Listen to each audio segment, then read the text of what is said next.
بسم الله الرحمن درې مخونه انسان نه یری درې مخونه انسان نه یری. 1 نمبر چې کم مخ ته په مشکل کې اچولی، کم مخ پتا باندې سخت راوستی دغه مخ بستانه نه یریږي.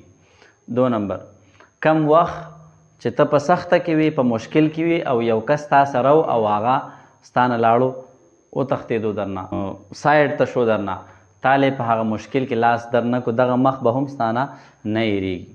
او 3 نمبر هغه مخ چې څوک تاله په مشکل کې لاس درکړي، څوک ستا سره په سخته کې ودرېږي، دغه مخ به هم ستانه نه یریږي. د اولني 2 مخونه چې کوم دي دا یریږي نه، خو دوی ته دعا نه کیږي. او د 3 نمبر مخ چې کوم دی دا یریږي هم نه، خو دته دعا هم کیږي. دا د انسان ته یادمي او هر ټایم کې ورته یادي، نو چې کله هم دا دعا کوي نو دی په خپله دعا کې دغه کس خامخا یادوي. لہذا خپل ځان په د 3 نمبر کې راولي، اولنو 2 کې نه.